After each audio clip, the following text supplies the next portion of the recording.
Vikramshila IAS coaching institute 14 बीघा ऋषिकेश भारत का भूगोल कर रहे थे हम लोग। उसमें मृदा और प्राकृतिक वनस्पति, सॉइल एंड नेचुरल वेजिटेशन। आज इसमें हमने करना है भारतीय मृदा का वर्गीकरण यानी classification of Indian soil.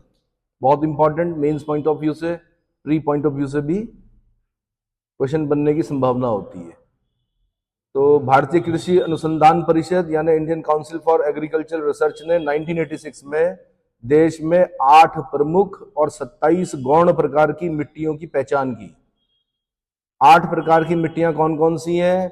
Number 1 जलोढ़ मिट्टी, लाल मृदा या मिट्टी, काली मृदा, लेटराइट मृदा, मरुस्थलीय मृदा, पर्वतीय मृदा, पीट व दलदली मृदा और लवणीय व क्षारीय मृदा। लवणीय व क्षारीय मृदा, तो ये याद करना है आपने। जलोढ़ मिट्टियां लगभग 43.4% क्षेत्र पर, यानी इसका मतलब भारत के अंदर, भारत में सर्वाधिक मात्रा में पाई जाने वाली जो मिट्टी है वो कौन सी है? जलोढ़ मृदा है। यानी संपूर्ण भारत के संपूर्ण क्षेत्रफल के 43.4% भाग पर जलोढ़ मृदा क्या है? बिछी हुई है। दूसरे नंबर पे लाल मिट्टी आती है। लाल मृदा 18.6% भाग पर है, क्षेत्र पर है। काली मिट्टी 16.6% पर, लेटराइट मृदा 3.7% क्षेत्र पर और अन्य मिट्टियां 17.9% क्षेत्र पर। सबसे पहले जलोढ़ मृदा के बारे में पढ़ते हैं। एलुवियल सॉइल बोलते हैं इसको। जलीय ऑब्लिक जलोढ़ मिट्टियां विशाल मैदानों यानी पंजाब से लेके असम तक, नर्मदा, ताप्ती, महानदी, गोदावरी, कृष्णा, कावेरी की घाटियों एवं केरल के तटवर्ती भागों में लगभग 15 लाख वर्ग किलोमीटर क्षेत्र यानी देश के कुल क्षेत्रफल के 43.4% भूभाग पर विस्तृत है। क्या याद करना है आपने? कितना है जलोढ़ मृदा का जो विस्तार है वो कितना है? तो 15 लाख वर्ग किलोमीटर।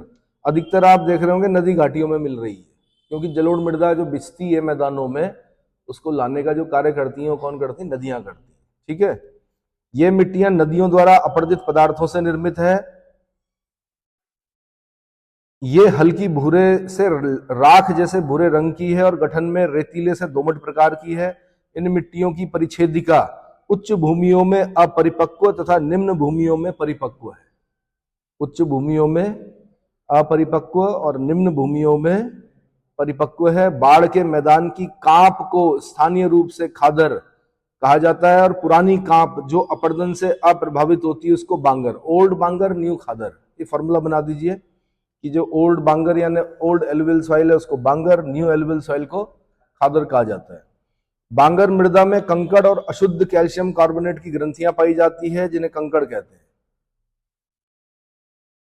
बांगर के निर्माण में चीका यानी क्ले का प्रमुख योगदान रहता है। यह दोमट या रेतीली दोमट प्रकार की मृदा है। इन मृदाओं में पोटास, फिर ये याद करना पड़ता है क्या क्या है एलुवियल सॉइल में? पोटास, फॉस्फोरिक एसिड, चूना, जैव पदार्थ की प्रचुरता पाई जाती है, परंतु नाइट्रोजन और ह्यूमस की कमी होती है। मेन लाइन जो है वो ये याद करना है, जब आपके पास एलुवियल सॉइल के बारे में लिखने के लिए आएगा और कम शब्दों में लिखना होगा, तो जो एग्जामिनर ढूंढता है आपके नॉलेज को, उसमें ये भी शामिल करना है आपने कि इन मृदाओं में पोटास, फॉस्फोरिक एसिड, चूना और जैव पदार्थ की प्रचुरता पाई जाती है, लेकिन नाइट्रोजन और ह्यूमस की कमी होती है। यह मिट्टी धान, गेहूं, गन्ना, दलहन, तिलहन आदि की खेती के लिए अच्छी मानी जाती है। किस चीज के लिए? तो आपने देखा होगा वो क्षेत्र जो नदी घाटियां हैं वो धान के लिए, गेहूं के लिए, गन्ने के लिए, दलहन के लिए, तिलहन के लिए बहुत अच्छी क्या करते हैं? उपयुक्त दशाएं देते हैं, है ना। उसके बाद आते हैं हम लाल मिट्टी पे, रेड सॉइल। लाल मिट्टी का विस्तार देश के लगभग 6.1 लाख वर्ग किलोमीटर यानी देश के लगभग 18.6% भू क्षेत्र पर है। तो आपको दो चीजें याद करनी पड़ेंगी, दोनों ही याद करना पड़ेगा, 6.1 लाख वर्ग किलोमीटर या किलोमीटर स्क्वायर, और यह भी याद करना पड़ेगा कि देश के संपूर्ण क्षेत्रफल के 18.6% भाग पर लाल मिट्टी का क्या है? विस्तार है। क्लियर हो गया? इस प्रकार यह मृदा देश का द्वितीय विशालतम वर्ग है। जो क्वेश्चन बना वो यही बना कि मिट्टियों में देश का द्वितीय विशालतम वर्ग किस मिट्टी का है? तो आंसर लाल मिट्टी का। ये वनडे एग्जाम में बनते हैं छोटे छोटे क्वेश्चन, ठीक है।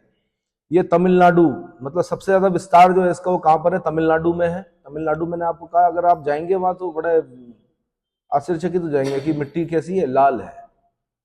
कर्नाटक में है, महाराष्ट्र में है, आंध्र प्रदेश में है, छत्तीसगढ़ में, उड़ीसा और झारखंड के व्यापक क्षेत्रों में, और साथ साथ पश्चिम बंगाल, दक्षिणी उत्तर प्रदेश, राजस्थान के कुछ क्षेत्रों में, राजस्थान के कुछ क्षेत्रों में। लेकिन सर्वाधिक विस्तार कहाँ है? तमिलनाडु।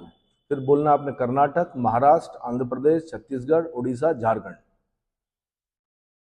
इन मिट्टियों के विकास आर्कियन ग्रेनाइट, नीस तथा कुडप्पा एवं विंध्यन बेसिनों तथा धारवाड़ शैलों की अवसादी शैलों के ऊपर हुआ है। जब आप लाल मिट्टी के बारे में लिखेंगे तो आपके लेखन को जो एग्जामिनर ढूंढ रहा होगा तो इस पॉइंट को जरूर ढूंढ रहा होगा। लिखने को तो बहुत कुछ लिखा जा सकता है, कम शब्दों में जब लिखना है तो ये जरूर बोलना है आपने कि इन मिट्टियों का विकास किससे हुआ?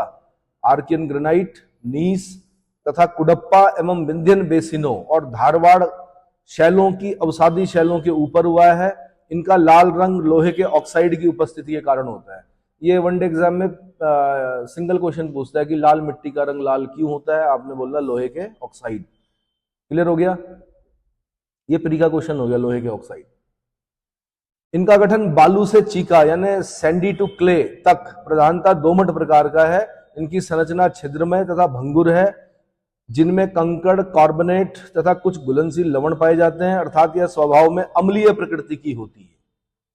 अम्लीय प्रकृति को खास ध्यान देना है आपने लिखते हुए, लाल मृदा के बारे में जब आप लिखेंगे। ठीक है, प्रकृति कैसी है, स्वभाव कैसा है?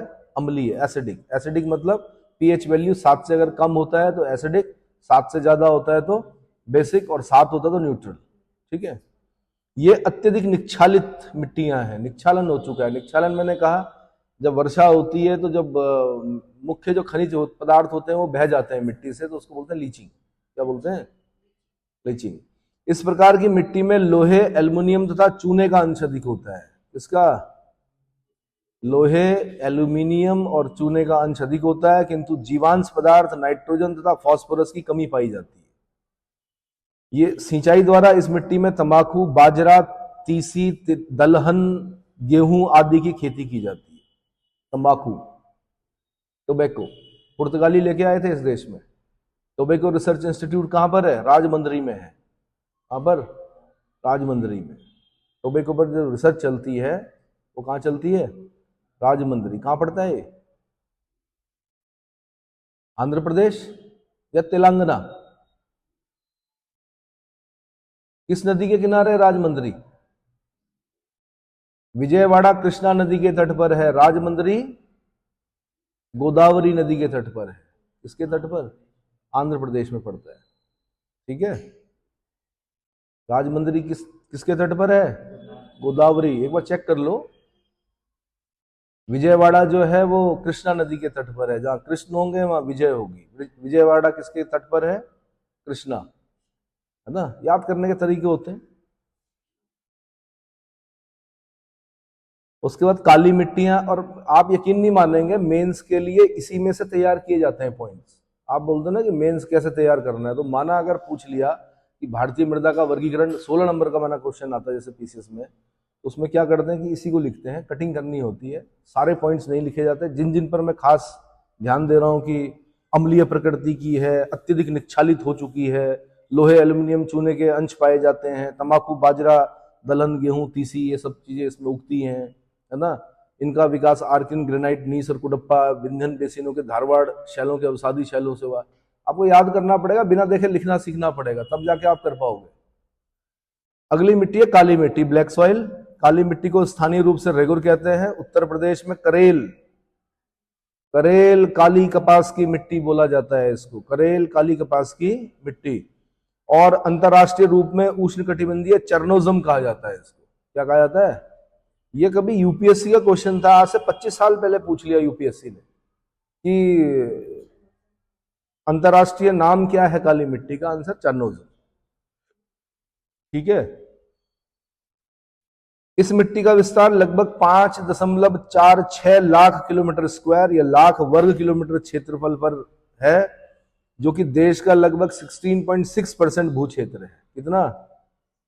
16.6%। तो दोनों याद करना पड़ेगा आपको कि काली मिट्टी का विस्तार कितना है, तो 5.46 लाख वर्ग किलोमीटर, और अगर परसेंट में पूछेगा तो 16.6% भू क्षेत्रफल पर है। यह भारतीय मृदा का तृतीय विशालतम वर्ग है। सबसे ज्यादा एलुवियल सॉइल, दूसरे नंबर पे रेड सॉइल, तीसरे नंबर पे ब्लैक सॉइल, ठीक है, रेगुर या चारनोजम। इनका विकास सबसे ज्यादा जो हुआ है महाराष्ट्र में हुआ है, काली मिट्टी का, ठीक है, पश्चिमी मध्य प्रदेश में, गुजरात में, राजस्थान में, आंध्र प्रदेश में, कर्नाटक, तमिलनाडु, उत्तर प्रदेश, दक्कन लावा बेसाल्ट, वीदरी, फिशर, ज्वालामुखी चट्टानों के अपक्षय से हुआ है। इनकी संरचना सामान्यतः चीकामय यानी क्ले, डली युक्त यानी क्लॉडी तथा कभी कभी भंगुर होती है। ये मिट्टी सामान्यतः लोहे, चूने, कैल्शियम, पोटास, एल्यूमिनियम तथा मैग्नीशियम कार्बोनेट से समृद्ध होती है। ये जरूर बताना है आपने लिखते हुए कि किस चीज से समृद्ध है। तो लोहा होता है, चूना होता है, कैल्शियम होता है, पोटास होता है, एल्यूमिनियम होता है, मैग्नीशियम कार्बोनेट होता है, तो उससे समृद्ध है। इसमें नाइट्रोजन, फास्फोरस तथा जैविक पदार्थों की कमी होती है। नाइट्रोजन, फास्फोरस तथा जैविक पदार्थों की। एक बार क्वेश्चन पूछा कि पौधे नाइट्रोजन को किस रूप में ग्रहण करते हैं? नाइट्रेट के रूप में ग्रहण करते हैं। पौधे किस रूप में ग्रहण करते हैं? नाइट्रेट के रूप में ग्रहण करते हैं, सीधे नाइट्रोजन नहीं लेते हैं, है ना। मिट्टी में जब नाइट्रोजन की कमी हो जाती है तो हम क्या करते हैं, लेगुमिनस कुल के पौधों को लगाते हैं, चना लगा देते हैं वहां पर। उससे क्या होता है, उसकी जड़ पर, है ना, नाइट्रोजन स्थिरीकरण यानी नाइट्रोजन फिक्सेशन का कार्य करता है एक जीवाणु, तो जड़ पर होता है राइजोबियम, बिल्कुल। तो इसमें नाइट्रोजन, फास्फोरस तथा जैविक पदार्थों की कमी होती है। इनमें जल धारण करने की क्षमता सर्वाधिक होती है। यहां से फिर प्री का क्वेश्चन बनता है, किस मिट्टी में जल धारण करने की सब क्षमता सर्वाधिक होती है? आंसर काली मिट्टी में, ब्लैक सॉइल में, रेगुर में, चारनोजम में, करेल में, करेल भी बोलते हैं उत्तर प्रदेश में इसको। इसमें जल धारण करने की क्षमता सर्वाधिक होती है, अतः यह जल से संतृप्त होने पर मृद एवं चिपचिपी हो जाती है और सूखने पर इसमें गहरी दरारें उत्पन्न हो जाती है। ये यूपीएससी ने क्वेश्चन पूछा है ऐसा कि ऐसी कौन सी मृदा है जो संतृप्त यानी सैचुरेशन यानी जब पानी मिलाते हैं तो संतृप्त होने पर चिपचिपी और सूखने पर गहरी दरारें। आंसर काली मिट्टी। इस मृदा को स्वतः जुताई वाली मृदा की उपमा भी प्रदान की गई है। ये वनडे एग्जाम में पूछते हैं कि स्वतः जुताई वाली मृदा किसे कहा जाता है? इतने बड़े बड़े क्रैक पड़ जाते हैं, है ना, क्रैक पड़ जाते हैं ना, तो स्वतः जुताई वाली मृदा किसे कहा जाता है? आंसर काली मिट्टी को, या ब्लैक सॉइल को, या रेगुर को, या चारनोजम को, या करेल, उत्तर प्रदेश में करेल बोला जाता है। इनमें उर्वरता अधिक होती है, अतः ये जड़दार फसलों जैसे कपास, तूर, खट्टे फलों, चना, सोयाबीन, तिलहन, मोटे अनाज, सफोला आदि की खेती के लिए उपयुक्त रहती है। कपास, तूर, खट्टे फलों, चना, सोयाबीन, तिलहन, मोटे अनाज, सफोला, है ना, होता है। अगला लेटराइट मिट्टियां, लेटराइट सॉइल। लेटराइट मिट्टियां लगभग 1.26 लाख वर्ग किलोमीटर क्षेत्रफल पर, यानी देश के कुल क्षेत्रफल के 3.7% भूभाग पर विस्तृत है। देश में इस प्रकार की मृदा का सर्वाधिक क्षेत्रफल केरल में। लेटराइट मिट्टी सबसे ज्यादा कहां पर है? केरल में, फिर महाराष्ट्र में, फिर असम में। सबसे ज्यादा केरल में, फिर महाराष्ट्र में, फिर असम में। ये मिट्टी सह्याद्री, किसको बोलते हैं? वेस्टर्न घाट को बोलते हैं सह्याद्री। पूर्वी घाट, सह्याद्री मतलब हो गया पश्चिमी घाट, फिर उसके बाद पूर्वी घाट, राजमहल की पहाड़ियां, सतपुड़ा, विंध्याचल, असोम तथा मेघालय की पहाड़ियों के शिखरों में मिलती है। ये घाटियों में भी पाई जाती है। लेटराइट मिट्टियों का स्वरूप ईंट जैसा होता है। भीगने पर ये कोमल और सूखने पर कठोर व डलीदार हो जाती हैं। ये उष्ण कटिबंध की प्रारूपिक मिट्टियां हैं जहां मौसमी वर्षा होती है। यह बहुत अधिक अपक्षालित मृदा है। क्रम से भीगने तथा सूखने पर इनका सिलिकामय पदार्थ निक्षालित हो जाता है। अपक्षालित मृदा है, क्रम से भीगने तथा सूखने पर इनका सिलिकामय पदार्थ निक्षालित हो जाता है। निक्षालन मतलब लीचिंग, और अपक्षालित मतलब, अपक्षालित को देखिए इंग्लिश में क्या बोलते हैं। इनका रंग लोहे, इनका लाल रंग जो है लोहे के ऑक्साइड की उपस्थिति के कारण होता है। ये मिट्टियां सामान्यतः लोहे तथा एल्युमिनियम से समृद्ध होती है। इसमें नाइट्रोजन, पोटास, चूना तथा जैविक पदार्थ की कमी होती है। नाइट्रोजन, पोटास, चूना तथा जैविक पदार्थ की कमी होती है। ये प्रायः कम उर्वरता वाली मिट्टियां हैं, किंतु उर्वरकों के प्रयोग से इसमें चाय, कहवा, रबर, सिंकोना, काजू और विभिन्न प्रकार की बागवानी खेती सफलतापूर्वक की जाती है। तो चाय की खेती के लिए यानी चाय के बागानों के लिए जो आदर्श स्थिति होती है वो सबसे पहले क्या होता है, लेटराइट मृदा, ढलवा जमीन, लेटराइट मृदा, ठीक है, कहवा, रबर, सिंकोना, काजू सब किस में उगते हैं, ये लेटराइट मृदा में उगते हैं। उसके बाद मरुस्थलीय मृदा यानी डेजर्ट सॉइल, मरुस्थलीय मिट्टियों का विस्तार राजस्थान, सौराष्ट्र, कच्छ, हरियाणा तथा दक्षिणी पंजाब के लगभग 1.42 लाख वर्ग किलोमीटर क्षेत्रफल पर है। 1.42। ये मिट्टियां बलुई से बजरी युक्त यानी ग्रेवली होती हैं, जिनमें जैविक पदार्थ तथा नाइट्रोजन की कमी एवं कैल्शियम कार्बोनेट की भिन्न मात्रा पाई जाती है। जैविक पदार्थ तथा नाइट्रोजन की कमी एवं कैल्शियम कार्बोनेट की भिन्न मात्रा पाई जाती है। इसमें घुलनशील लवणों तथा फास्फोरस का उच्च प्रतिशत मिलता है, किंतु नमी की मात्रा कम होती है। सिंचाई के द्वारा इसमें ज्वार, बाजरा, मोटे अनाज और सरसों आदि उगाए जाते हैं। क्या उगाए जाते हैं? ज्वार, बाजरा। सुना है ज्वार बाजरा? पहले लोग बोलते थे गरीब लोग खाते हैं, अब बोला जा रहा है अनाज में मिला के खाइए इसको, ज्वार बाजरा को। इसको है, ठीक है। मैंने मुट्ठी भर बाजरे के लिए हिंदुस्तान की सल्तनत को खो दिया था, किसका कथन है ये? शेरशाह सूरी का। किस अवसर पर कहा उसने? जब राजस्थान में राजपुताना में गया ना लड़ने, तो बताया जाता है कि नाको चने चबवा दिए राजपूतों ने उसके, तो हारने वाला था वो, तो चालाक था, कार था, इसलिए जीत गया। तो लास्ट में कहा उसने कि मैंने मुट्ठी भर बाजरे के लिए हिंदुस्तान की सल्तनत को खो दिया था, कि अगर मैं जीत भी लेता इस जगह को क्या मिलता मुझे? बाजरा। इस बाजरे के लिए मैंने इतनी लड़ाई लड़ी और मेरे पास तो हिंदुस्तान की सल्तनत थी, ठीक है। किस अवसर पर कहे, कहां पर आक्रमण कर रहा था वो? अरे ढूंढो यार पहले, तुक्कों के तीर, ठीक है भाई। अधिक बाजरा खाने से कौन सा रोग होता है? पेलेग्रा। कौन सा रोग होता है? पेलेग्रा। क्या होता है उसमें पेलेग्रा में? हाँ, पेलेग्रा अगर किसी को हो गया, क्या सिम्टम्स होते हैं? देखो जरा, मसूड़े फूल जाते हैं, ब्लीडिंग होती है, कुछ ऐसा होता है शायद, चेक करो। चकते पड़ जाते हैं, कुछ चीजें पता होनी चाहिए। अधिक बाजरा खाने से, है ना, खाली बाजरा ही बाजरा खा रहे हैं तो। फिर पर्वतीय मृदाएं, हिल सॉइल्स, इन्हें वनीय मृदाएं भी कहा जाता है। इनका विस्तार 2.85 लाख वर्ग किलोमीटर क्षेत्रफल पर पाया जाता है। ये नवीन व अविकसित मृदाएं हैं जो कश्मीर से अरुणाचल प्रदेश तक फैली हुई हैं। इसमें पोटास, चूना व फास्फोरस का अभाव है, पर जीवांश प्रचुर मात्रा में पाए जाते हैं। पर्वतीय ढालों पर सेब, नाशपाती, आलूचा आदि फल वृक्ष उगाए जाते हैं। सामान्यतः इस प्रकार की मृदाएं अम्लीय स्वभाव की होती हैं।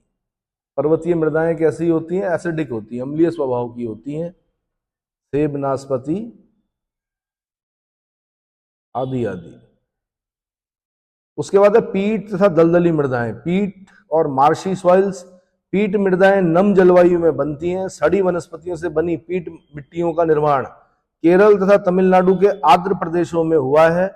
इन मृदाओं में जैविक पदार्थ व घुलनशील नमक की मात्रा अधिक होती है, किंतु इसमें पोटास तथा फॉस्फेट की कमी होती है। ये मृदाएं काली, भारी और अम्लीय होती हैं। दलदली मृदाएं तटीय उड़ीसा, सुंदरवन, उत्तरी बिहार के मध्यवर्ती भागों तथा तटीय तमिलनाडु में पाई जाती हैं। निचले क्षेत्रों में जलाक्रांति यानी वाटर लॉगिंग और अवायु दशाओं में इन मृदा का निर्माण होता है। इसमें फेरस आयरन होने से प्रायः इसका रंग नीला होता है। फिर क्वेश्चन पूछेगा पीट और दलदली मृदा का रंग नीला क्यों होता है? तो आपने बोलना है फेरस आयरन के कारण। किसके कारण? ये अम्लीय स्वभाव की मृदाएं हैं तथा इसमें कार्बनिक पदार्थ की मात्रा 40 से 50% तक होती है। भाई वनस्पतियों के सड़ने गलने से बन रही है तो कार्बनिक पदार्थों की मात्रा 40 से 50% तक होती है। इसमें धान उगाया जाता है। इस प्रकार की मृदा में मैंग्रोव वनस्पतियां पाई जाती हैं। विशेषकर तटीय क्षेत्रों में मैंग्रोव फॉरेस्ट क्या पाए जाते हैं। उसके बाद है लवणीय एवं क्षारीय मृदाएं यानी सलाइन एंड एल्कलाई मृदा, एल्कलाई सॉइल्स। ये मिट्टियां गुजरात, पंजाब, हरियाणा, राजस्थान, बिहार, उत्तर प्रदेश तथा महाराष्ट्र के शुष्क भागों में लगभग 1.7 लाख वर्ग किलोमीटर क्षेत्रफल पर विस्तृत है। केशिका क्रिया यानी कैपिलरी एक्शन, बहुत इंपॉर्टेंट, यूपीएससी का क्वेश्चन है ये। कैपिलरी एक्शन से धरातल पर लवणों की परत सोडियम, कैल्शियम और मैग्नीशियम आदि के सल्फेट तथा कार्बोनेट बन जाती हैं। ऐसी मिट्टियां पंजाब तथा उत्तर प्रदेश से नहर सिंचित तथा उच्च जल स्तर वाले क्षेत्रों में उत्पन्न हो गई है। ये अनुर्वर मिट्टियां रेह, कल्लर, ऊसर, राथड़, थूर, चोपन आदि अनेक स्थानीय नामों से पुकारी जाती है। अब ये क्वेश्चन यूपीएससी ने पूछा कि पंजाब के खेतों में नमक की क्या बन गई है, परत जम गई है, क्या बोलते हैं उसको, रेह बोलते हैं, कल्लर बोलते हैं, है ना। अलग अलग जगहों पे अलग अलग नाम से जाना जाता है। कहीं पर रेह बोलते हैं, कहीं किसी राज्य में कल्लर बोलते हैं, कहीं पर ऊसर बोलते हैं, कहीं राथड़ बोलते हैं, कहीं थूर बोलते हैं, कहीं चोपन बोलते हैं। क्या बोलते हैं। इन मिट्टियों का पुनरुद्धार उचित अपवाह, चूना, जिप्सम तथा पाइराइड्स के प्रयोग के द्वारा किया जा सकता है। तो जब मृदा का स्वास्थ्य खराब हो जाता है उसका क्या किया जाता है, उपचार किया जाता है। तो इस मृदा का उपचार कैसे करेंगे, ये भी क्वेश्चन बना हुआ, यूपी पीसीएस वालों ने पूछा हुआ कि जब कहीं पर रेह या कल्लर है तो उसको कैसे सही करेंगे। तो जिप्सम से सही किया जाता है, चूने से, पाइराइट से और उचित अपवाह से। किससे, समझ में आ रहा है। चूना, जिप्सम, पाइराइट्स, ये तीन नाम तो याद रखना ही है, बाकी जो नेचुरल तरीका है वो उचित अपवाह। पानी अगर रुक गया, वो भाप बनकर उड़ गया, तो उसमें जो सॉल्ट होते हैं वो वहीं पर जम जाते हैं। बाकी पानी कुछ पौधों ने ले लिया, बाकी क्या हो गया, उड़ गया, है ना, वाष्पीकरण हो गया। क्षारीय मृदा में नाइट्रोजन का अभाव रहता है। इस प्रकार की मृदाओं में बरसीम, धान, गन्ना, अमरूद, आंवला, फालसा, जामुन आदि के लवण प्रतिरोधी फसलें व फल वृक्ष उगाए जाते हैं। क्लियर हो गया। आंवला, बरसीम, ये चारा होता है बहुत अच्छा पशुओं के लिए, बरसीम, धान, गन्ना, अमरूद। तो इतना समझ में आ गया भाई, इतना समझ में आ गया। हाँ, तो बस वो एक लिस्ट याद कर लीजिए कि पोषक तत्वों की प्रचुरता और पोषक तत्वों का अभाव, ये जरूर लिखना है आपने। इसके एक ये बॉक्स बना दिया गया है, पोटास व चूना की प्रचुरता, नाइट्रोजन और फास्फोरस की जीवांश पदार्थों का अभाव किसमें, जलोढ़ मृदा में। इस तरह से अगर जब आप याद करोगे लिस्ट बना के तो जल्दी याद हो जाएगा। ठीक है, किस हद तक याद करना है, इस हद तक कि आप इन सब को 250 शब्दों में लिख सको। ये कई हजार शब्द हैं, इसमें से कटिंग करके तब मेंस के लिए आंसर बनाया जाता है। समझ में आया। और जो हाईलाइटेड मैंने कराया आपको, जहां जहां पे इंपॉर्टेंट बताया, सिर्फ उसको भी लिख दें आप तो बहुत अच्छा आंसर बनेगा आपका। क्लियर। अगर पूछा जाए कि पारिस्थितिकीय आधार पर मृदा कितने प्रकार की होती है, तो 5 प्रकार की होती है पारिस्थितिकीय आधार पर। इस पर एक होती है अवशिष्ट मिट्टी यानी रेजिडुअल सॉइल, जो मिट्टी बनने के स्थान पर ही पड़ी रहती है उसे अवशिष्ट मिट्टी कहते हैं। एक होती है वाहित मिट्टी यानी ट्रांसपोर्टेड सॉइल, यह मिट्टी बनने वाले स्थान से बहकर आई हुई मिट्टी होती है। एक होती है जलोढ़ मिट्टी, एलुवियल सॉइल, जो मिट्टी जल द्वारा बहकर दूसरे स्थान पर पहुंचती है उसको क्या बोलते हैं, जलोढ़ मिट्टी। वातोड़ मिट्टी, एओलियन बोलते हैं इसको, जो मिट्टी वायु द्वारा उड़कर दूसरे स्थान पर पहुंचती है उसको बोलते हैं वातोड़ मिट्टी। एक होती है शैल मलबा मिट्टी, कॉलोवियल, ये मिट्टी पृथ्वी के आकर्षण के द्वारा दूसरे स्थान पर पहुंचती है, पृथ्वी के आकर्षण के द्वारा दूसरे स्थान पर पहुंचती है। अब जो मैं अगला बता रहा हूं आपको, मृदा वर्गीकरण, 7वां सन्निकटन बोलते हैं इसको, सॉइल क्लासिफिकेशन 7th अप्रोक्सीमेशन के हिसाब से। ये भी क्वेश्चन बनता है और ये यूपीएससी और लोक सेवा आयोग यहां से क्वेश्चन बना चुके हैं। ये भी आपने मेंस के हिसाब से भी तैयार करना है, प्री के हिसाब से भी तैयार करना है। प्री में तो सिर्फ एक पूछ लेगा वो कि सबसे ज्यादा कौन है, इंसेप्टिसॉल है कि एंटीसॉल है कि एल्फीसॉल है, वर्टीसॉल, एरिडीसॉल, अल्टीसॉल, मालीसॉल, है ना। तो मैं बता दूं कि मृदा के अध्ययन और अंतर्राष्ट्रीय स्तर पर इसे तुलनात्मक बनाने के प्रयासों के अंतर्गत ICAR, Indian council for agricultural research, ने भारतीय मृदाओं को उनकी प्रकृति और गुणों के आधार पर वर्गीकृत किया है। यह वर्गीकरण संयुक्त राज्य अमेरिका के कृषि विभाग यानी USDA, संयुक्त राज्य अमेरिका का कृषि विभाग USDA मृदा वर्गीकरण पद्धति पर आधारित है। गण यानी ऑर्डर, संवर्ग मुख्य रूप से मृदा आकारिकी यानी मॉर्फोलॉजी पर आधारित है, लेकिन मृदा उत्पत्ति एक प्रमुख कारक होता है। ये गण संख्या में 11 है। गण संख्या में कितने हैं? ऑर्डर, गण मतलब ऑर्डर। तो कौन कौन से हैं? क्रम बता देता हूं। सबसे ज्यादा इंसेप्टिसॉल है 39.74% भाग पर, उसके बाद एंटीसॉल है 28.08, उसके बाद एल्फीसॉल है 13.55, उसके बाद वर्टीसॉल है 8.52, उसके बाद एरिडीसॉल है 4.28, उसके बाद अल्टीसॉल है 2.51, उसके बाद मालीसॉल है 0.40 और अन्य जो आता है वो 2.92। ठीक है, तो इनके बारे में पढ़ते हैं। सबसे पहले इंसेप्टिसॉल, सबसे पहले कौन सी है? इंसेप्टिसॉल। इस गण की मृदाओं में प्रोफाइल के संस्तर अपेक्षाकृत शीघ्र निर्मित होते हैं और तथा प्रायः पैतृक पदार्थों के परिणाम होते हैं। इन मृदा में क्ले, आयरन व एल्यूमिनियम के संचयन संस्तरों का प्राय अभाव होता है। प्रोफाइल का विकास एंटीसॉल की अपेक्षा अधिक किंतु अन्य गणों की अपेक्षा कम होता है। भारत में सिंधु गंगा के मैदान की कई मृदाएं, बांगर जिनको बोलते हैं, तथा ब्रह्मपुत्र घाटी की मृदाएं इसी गण में वर्गीकृत की गई है। क्वेश्चन कैसे बनेगा? आपसे बोलेगा कि भारत में गंगा सिंधु के मैदान और ब्रह्मपुत्र घाटी की मृदाएं किस गण में वर्गीकृत की जाती हैं? आपने बोलना है इंसेप्टिसॉल। किसमें? और सबसे ज्यादा है भी क्या? इंसेप्टि। गण संवर्ग में सबसे ज्यादा पाई जाने वाली मिट्टी कौन सी? इंसेप्टिसॉल है 39.74% भाग पर संपूर्ण देश के।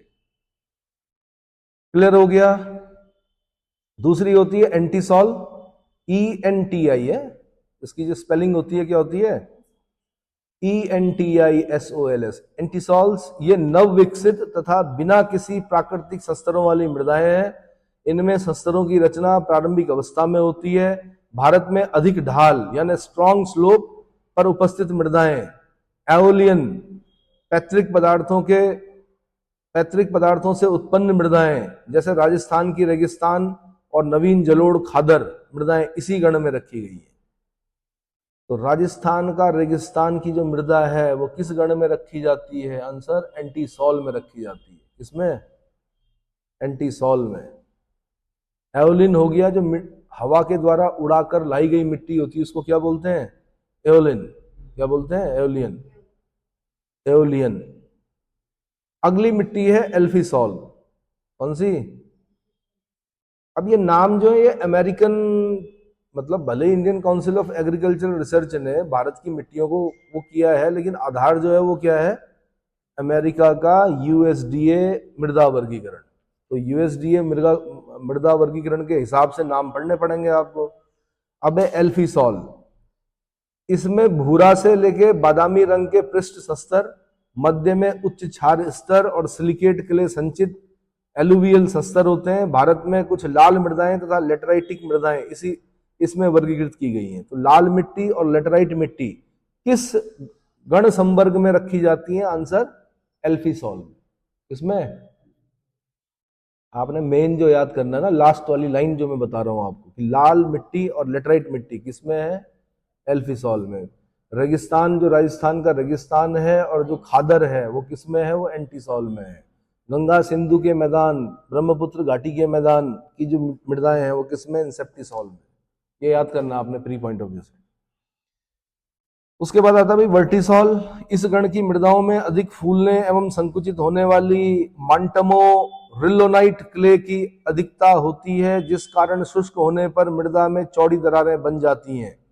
कृषि कार्य करने में कठिनाई उत्पन्न होती है। भारत में इस गण की मृदा, इस गण का प्रमुख उदाहरण दक्षिण भारत की काली मिट्टी है। तो दक्षिण भारत की काली मिट्टी वर्टीसॉल।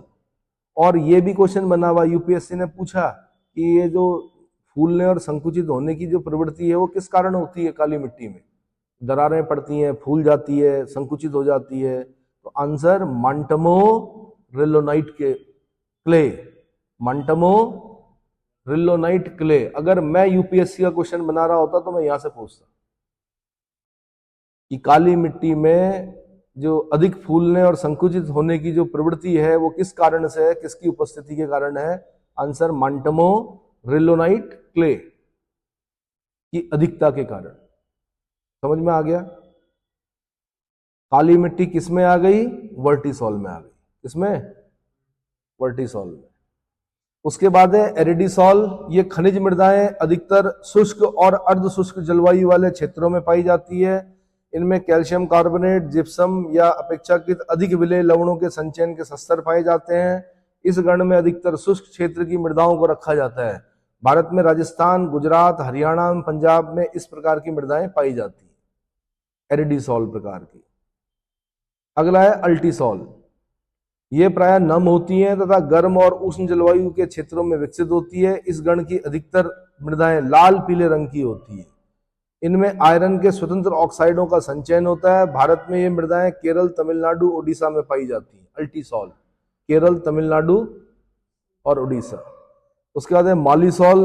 मॉलिसॉल इस गण की मृदाओं की प्रमुख विशेषता मोटी गहरी काली एवं द्विसंयोजी धनायनों की प्रधानता युक्त संस्तर होती है। पृष्ठ संस्तरों की संरचना प्राय दानेदार तथा सूखने पर ये कठोर नहीं होती है। चेस्टनट, चार्नोजम, प्रेरी आदि मृदाएं इस गण में सम्मिलित हैं। भारत में इस गण के अंतर्गत उत्तर प्रदेश की तराई क्षेत्र की कुछ मृदाएं, उत्तर प्रदेश, हिमाचल प्रदेश और उत्तर पूर्व हिमालय के जंगलों की मृदाएं आती। किसमें? मॉलिसॉल में। और इसको हल्के में मत लेना भाई, आजकल क्वेश्चन जो पूछ रहा है वो इसी से पूछ रहा है, वर्टिसॉल, एल्फीसॉल, एंटीसॉल, इंसेप्टिसॉल, मॉलिसॉल। ठीक है। अगली है स्पोडोसॉल।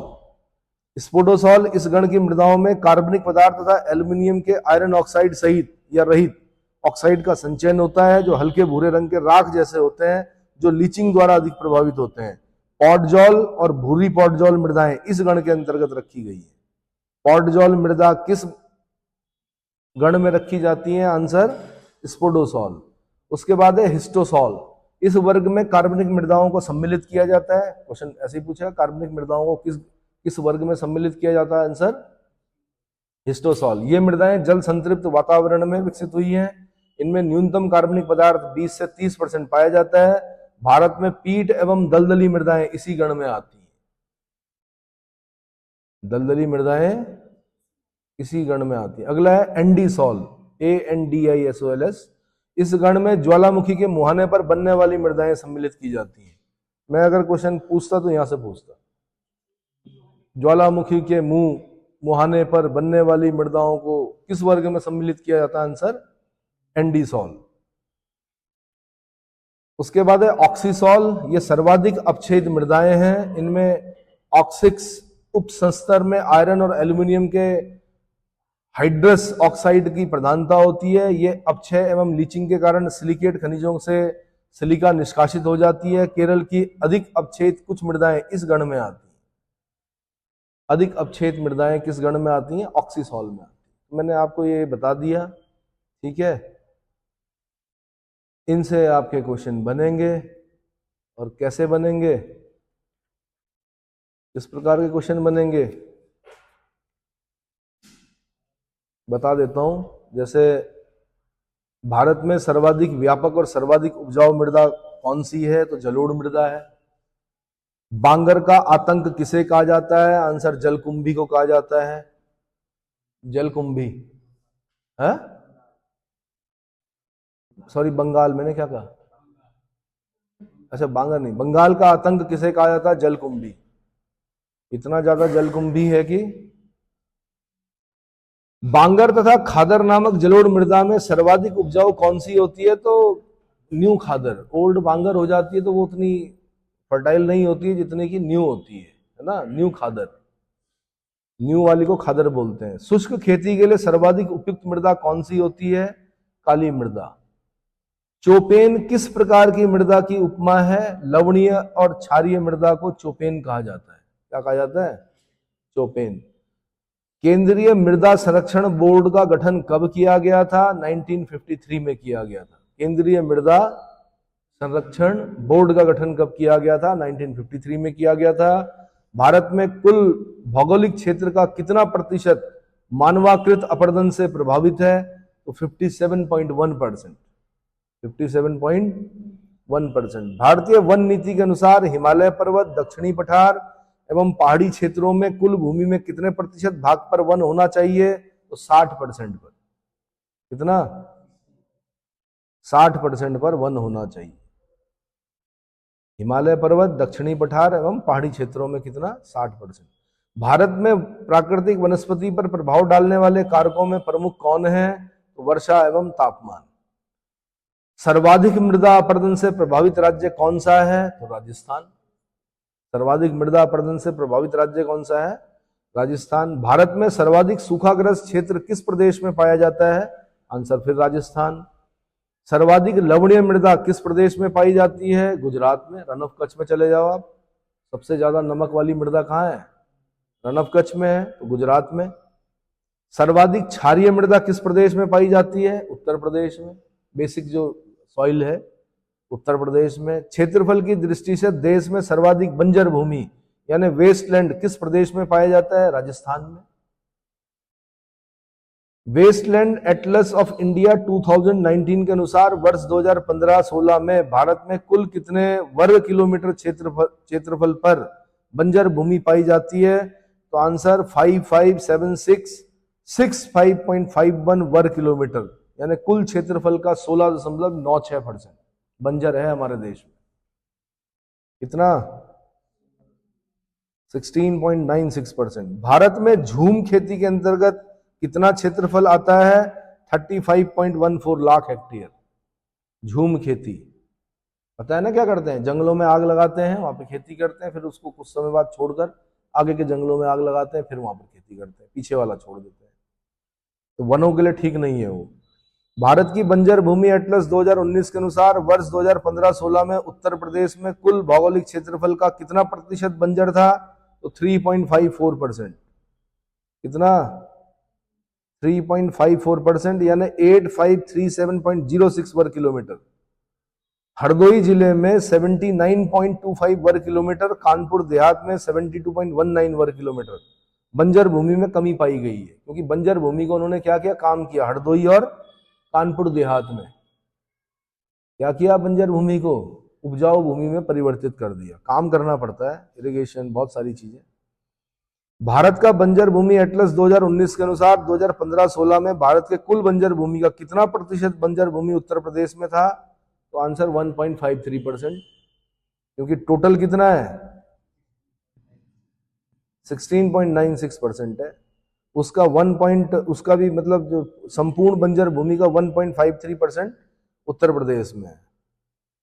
इसको अगर हम दोबारा उसको ट्रीटमेंट कर दें तो खाद्यान्न में और ज्यादा क्या हो जाएगी? वृद्धि हो जाएगी। दक्कन पठार के पूर्वी तथा दक्षिणी भाग में कम वर्षा वाले क्षेत्रों में किस प्रकार की मिट्टी का विकास हुआ है? लाल मृदा का। दक्कन पठार के पूर्वी तथा दक्षिणी भाग में कम वर्षा वाले क्षेत्र में किस प्रकार की मिट्टी का विकास हुआ है? लाल मृदा का। वर्षा के साथ चूना एवं सिलिका के निक्षालन तथा लोहे के ऑक्साइड और एल्यूमिनियम के यौगिकों में भरपूर कौन सी मृदा होती है? लेटराइट मृदा। लेटराइट मृदा में किस पदार्थ की कमी होती है? नाइट्रोजन, फॉस्फेट और कैल्शियम की। मकान हेतु ईंट बनाने के लिए किस मृदा का प्रयोग उपयुक्त होता है? लेटराइट मृदा का। ईंट बनाने के लिए किस मृदा का प्रयोग किया जाता है? लेटराइट मृदा का। जल अपर्दन के किस प्रकार में मृदा की सूक्ष्म एवं अधिक उर्वर परत नष्ट हो जाती है? Answer sheet erosion. शीट, मिट्टी की ऊपरी परत क्या हो जाती है? बह जाती है। Sheet erosion. समझ में आया? इस प्रकार के प्रश्न बनेंगे। उसके बाद अगले लेक्चर में मैं बताऊंगा आपको भारतीय मृदा की समस्याएं क्या क्या है।